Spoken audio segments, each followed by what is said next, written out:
জাতীয় পার্টিকে নিষিদ্ধ করার প্রশ্নে আমি মনে করি যে জাতীয় পার্টি নিষিদ্ধ করার কোনো প্রয়োজন নাই। ফ্যাসিবাদ এবং দালালিপনা সংস্কৃতি এটা অনেকটা সংক্রামক ব্যাধির মতো। নির্বাচন, আমি মনে করি নির্বাচনের আকর্ষণের যে কেন্দ্রবিন্দুটা, আগ্রহের কেন্দ্রবিন্দুটা, এটা হচ্ছে কে নির্বাচিত হবেন এটার অনিশ্চয়তা। যদি নিশ্চয়তা হয় যে অ্যাডভোকেট হেলাল উনি জিতিয়ে যাবেন, তাহলে আমার ভোটার কেউ তো আর কেন্দ্রে যাওয়ার দরকার নাই। এটা আওয়ামী ভোট হবে, 5% 7% লোক যাবে, কর্মীরা যাবে আর কি। তো এই জন্য আমি মনে করি যে নির্বাচন যে এই যে অনিশ্চয়তা আপনি যতগুলো বললেন, এটাই হচ্ছে নির্বাচনের উপাদান। কে জিতবে, কে বিজয়ী হবে, এটা একটা অনিশ্চয়তা। পরিবেশের অনিশ্চয়তা সম্বন্ধে আমার একটা নিজস্ব বক্তব্য আছে যে ফ্যাসিবাদ এবং দালালিপনা সংস্কৃতি এটা অনেকটা সংক্রামক ব্যাধির মতো।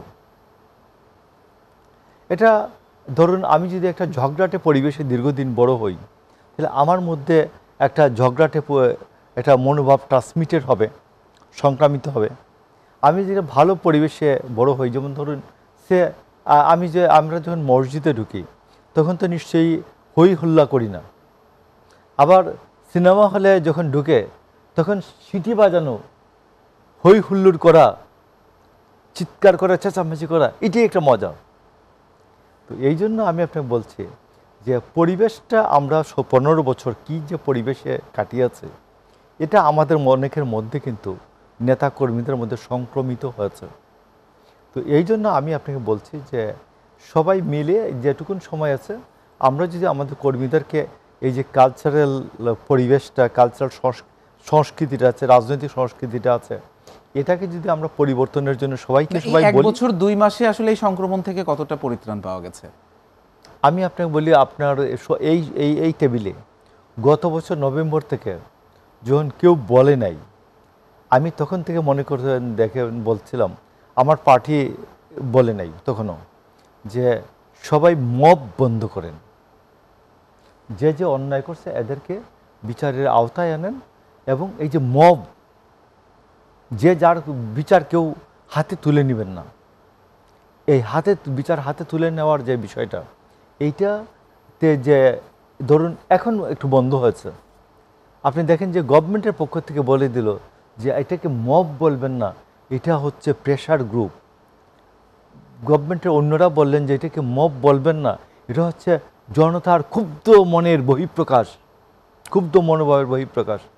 এইগুলো আমাদেরকে ক্ষতি করে। নির্বাচনে কি এই প্রেশার গ্রুপের প্রভাব বাড়বে নাকি কমবে? আমি আপনাকে বলি যে নির্বাচনটা যদি যারা নির্বাচন, আমি দেখছি অনেক ক্যান্ডিডেটের সাথে আলাপ করে দেখছি যে সবাই চায় যে একটা নির্বাচন অন্তত জেনুইনলি হোক।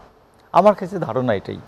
তো জেনুইনলি এই আশাটা যদি সবার মধ্যে থাকে যে ঠিক আছে আমি হারি না, এই কি বলে যে হেলাল ভাই হারবে না, আমরা জিতবো, কে জিতবো, আমরা যে জিতে ভোটার যাকে ভোট দেয়, আমরা যদি এই শুধু মনোভাবটাতে যাই, তাইলে আমার মনে হয় না ঝামেলা হবে। যদি যাওয়া হয়, কিন্তু আছে কিনা সেই মনোভাব বা সেই আশাটা?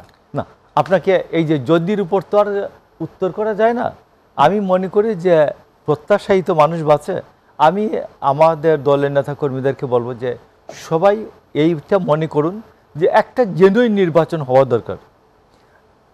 জনগণ যাকে নির্বাচিত করে, এইটা একটা জেনুইন নির্বাচন হওয়ার জন্য সবাই আমরা যদি কন্ট্রিবিউট করি, সবাই যদি আমরা একটা ত্যাগের মনোভাব নিয়ে আগাই, যে আচ্ছা একটা জেনুইন নির্বাচন আমরা সেই জেনুইন নির্বাচনের পথে আসলে কতটুকু আছে আপনার অবজারভেশন কি বলছে? মানে এখনো তো আসলে আমরা দেখছি নির্বাচন নিয়ে বিভিন্ন ধরনের অভিযোগ, নির্বাচন কমিশন নিয়ে বিভিন্ন ধরনের অভিযোগ বা শঙ্কার জায়গাটা সবাই প্রকাশ করছেন। আমি আপনাকে বলি, পলিটিক্সের মাঠের বক্তব্য কি সব বক্তব্য ধরা দরকার?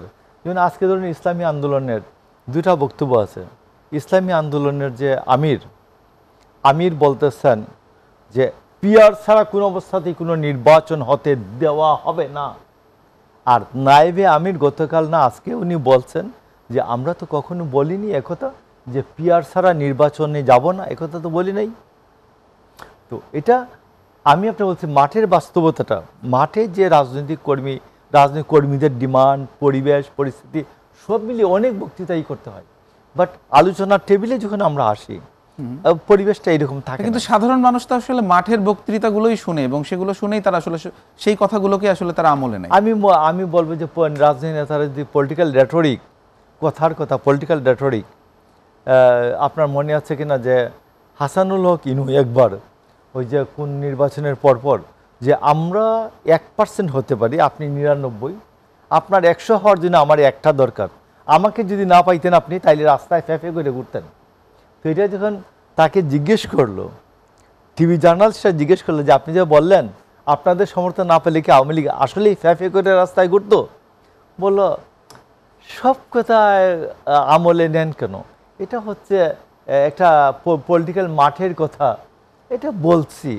মোশাররফ ভাই, আমিও রেটরিক হিসেবে বলছি, মানে আপনারা কি জামায়াতে ইসলামকে উদাহরণ হিসেবে এই বিষয়টা ব্যবহার না, করলেন? জামায়াতে ইসলাম তো এখনো তারা আলোচনার টেবিলে তো আছে, খুব শান্তশিষ্ট এবং যুক্তিসঙ্গত কথাবার্তা আছে, যুক্তি সমৃদ্ধ কথাবার্তা আছে। আবার মাঠে তো তারা বলছেন যে ধরেন আন্দোলন, 5 দফার দাবিতে আন্দোলন। তা আমি প্রথম যেমন ধরুন আমি জাতীয় পার্টিকে নিষিদ্ধ করার প্রশ্নে আমি মনে করি যে জাতীয় পার্টি নিষিদ্ধ করার কোনো প্রয়োজন নাই, কারণ এটা পলিটিক্যালি প্রাসঙ্গিক না। আসবো মোশাররফ ভাই আপনার কাছে।